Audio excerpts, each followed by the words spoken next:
Tengah tisi di Turki, mental pemain timnas Indonesia diganggu media Irak, umbar kekalahan memalukan. Timnas Indonesia U20 tisi di Qatar, mengapa Welber Jardim dan Amar Brikic tak masuk skuad? Ini alasannya. Momen kocak, benarkah Shen Fatinama baru tahu bahwa pelatih ini orang Indonesia bukan Korea? Bikin publik bahagia, benarkah JIJS dan Nathan Zoaon bisa perkuat timnas Indonesia? Ini penjelasannya. Berikut kami akan mencoba merangkum berita terbaru dan terlengkap seputar timnas Indonesia. Selengkapnya, yuk simak video ini sampai selesai.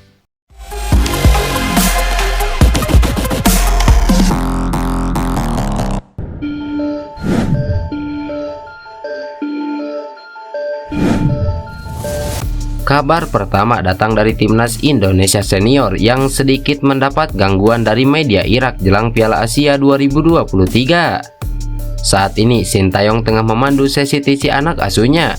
Pelatih asal Korea Selatan itu kembali mengajak para penggawa Garuda untuk melakoni latihan di luar negeri. Lagi dan lagi kota Antalya di Turki menjadi destinasi pilihan Sintayong. Sebelumnya, ia sudah pernah membawa skuad timnas U20 untuk berlatih di negeri Gerbang Barat dan Timur tersebut. Kali ini, ia membawa pasukan seniornya ke lokasi favoritnya itu. Mark Klok dan kawan-kawan sudah berangkat menuju Antalya sejak 20 Desember lalu. Nantinya, mereka akan berada di Turki selama kurang lebih 17 hari. Selama di negara orang tersebut, tim Merah Putih tak hanya berlatih saja. Mereka juga akan melakoni 2 pertandingan persahabatan melawan Libya. Duel kontra Libya akan berlangsung pada 2 dan 5 Januari 2024. Setelah itu mereka akan langsung bertolak ke Qatar pada 6 Januari untuk mempersiapkan diri sebelum berpartisipasi pada ajang Piala Asia.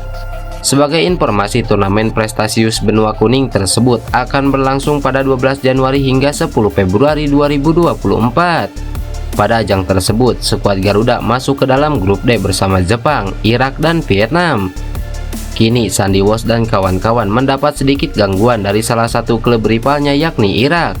Media asal Irak yakni Win-Win sedikit mengganggu persiapan Sintayong dan anak asuhnya. Dalam laporan terbarunya, mereka mengingatkan kepada tim Garuda bahwa mereka akan berhadapan dengan Irak terlebih dahulu di penyisihan grup. Bahkan Win-Win juga tak segan-segan mengingatkan kepada Sintayong dan anak asuhnya soal kekalahan memalukan mereka dari sang singa Mesopotamia. Seperti diketahui, tim Merah Putih dan anak asuh Jesus Casas baru-baru ini juga berduel di ajang kualifikasi Piala Dunia 2026 zona Asia. Duel tersebut berlangsung pada November lalu dan berhasil dimenangkan singa Mesopotamia. Joseph Amin dan kawan-kawan sukses menggulung skuad Garuda di hadapan suporternya sendiri dengan skor 5-1. Perlu diketahui, timnas Indonesia sebelumnya pernah kalah dari Irak. Mereka kalah dengan skor 1-5 di Basra International Stadium pada 16 November lalu, ungkap laporan media Irak tersebut.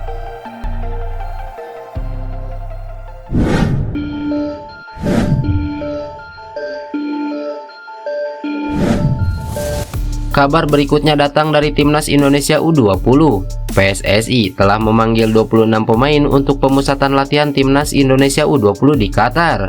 Namun dari daftar itu tidak ada nama Amar Brikic dan Welber Jardim. Sebagian pemain merupakan nama-nama yang mengisi timnas Indonesia U17 di Piala Dunia U17 2023 seperti Muhammad Iqbal Gwijangge, Zidabin hingga Doni Tripamungkas. Akan tetapi tidak ada pemain-pemain yang bermain di luar negeri seperti Amar Raihan Brikic dan Welber Jardim.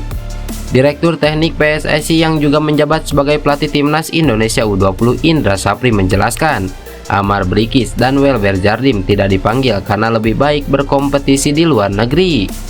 Welber dan Amar belum dipanggil, menurut saya mereka lebih baik berlatih di klub daripada TC. Welber kan berlatih di Sao Paulo, jadi lebih baik dia berlatih dan berkompetisi di sana, ucap Indra Sapri. Welber Lee Scott de Halim Jardim atau yang dikenal Welber Jardim merupakan pemain berdarah campuran Indonesia dan Brazil yang memegang paspor Indonesia. Kini Welber bermain di Sao Paulo U17 di Brazil. Sedangkan Amar Brikic merupakan pemain berpaspor Indonesia keturunan Bosnia. Kini Amar Brikic tengah meniti karir di Jerman bersama klub Hoffenheim U17. Di sisi lain, pemusatan latihan timnas Indonesia U20 di Qatar ini merupakan bagian dari program PSSI menatap Piala Dunia U20 2025.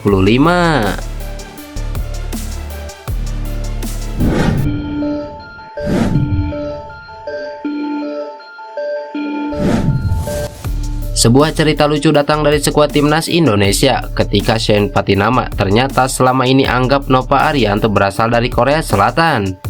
Bahkan dia anggap Nova Arianto orang Korea yang pintar bahasa Indonesia.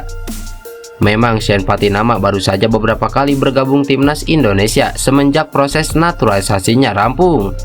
Terhitung sejak debut melawan Argentina, dia baru datang 3 kali dalam FIFA Matchday bersama skuad Garuda.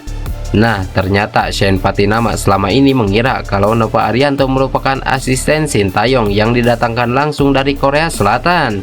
Dia dianggap sama dengan 3 asisten Sintayong lainnya yang datang satu rombongan. Hal itu disuarakan sendiri oleh Nova Arianto dalam akun Instagram pribadinya. Nova baru tahu kalau selama ini Shane Patinama anggap dirinya berasal dari Korea Selatan dan fasih berbahasa Indonesia. Kartu kuning untukmu Shane Patinama. Ternyata selama 6 bulan bersama tim nasional, Shane Patinama berpikir saya orang Korea Selatan yang pintar berbahasa Indonesia, ungkap Nova Arianto. Shane Patinama baru tahu dari Mark Locke, pemain yang baru memutuskan pergi dari Viking FK itu ternyata baru tahu kalau Nova Arianto merupakan asisten pelatih dari Indonesia. Hal itu usai dia bertanya kepada Mark Locke. Baru tahu hari ini setelah bertanya dengan Mark Locke, baru tahu kalau saya orang Indonesia. Mungkin sudah mirip orang Korea ya, Shane Patinama, jelas Nova Arianto.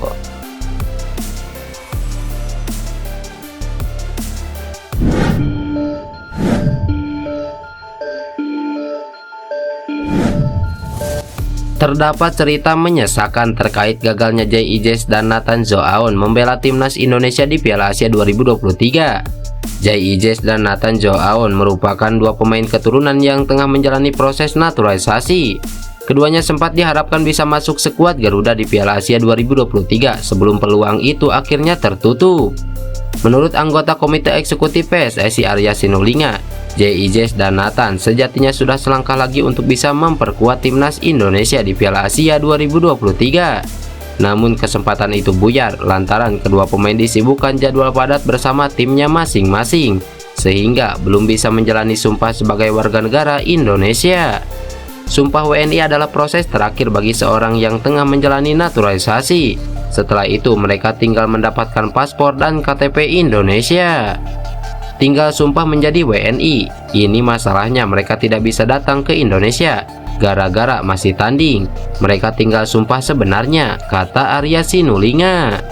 Situasi itu membuat J dan Nathan dipastikan gagal membela timnas Indonesia di Piala Asia 2023. Pasalnya pelatih Sintayong sudah mengumumkan nama-nama pemain yang mengikuti training camp atau pemusatan latihan di Turki. Juru taktik asal Korea Selatan itu memanggil 30 pemain meski hanya 28 diantaranya yang tersedia. Dengan 2 nama yakni Rahmat Irianto dan Yance Sayuri terpaksa dicoret karena cedera. Skuad Garuda sudah bertolak ke Turki sejak 20 Desember 2023. Dari 28 pemain, nantinya cuma 26 pemain yang akan dibawa juru formasi asal Korea Selatan itu ke Piala Asia 2023. Setiap tim di Piala Asia 2023 cuma boleh mendaftarkan 23 pemain. Tetapi Sintayong menyebut 3 pemain lainnya bakal berstatus sebagai cadangan andai ada penggawa utama yang cedera.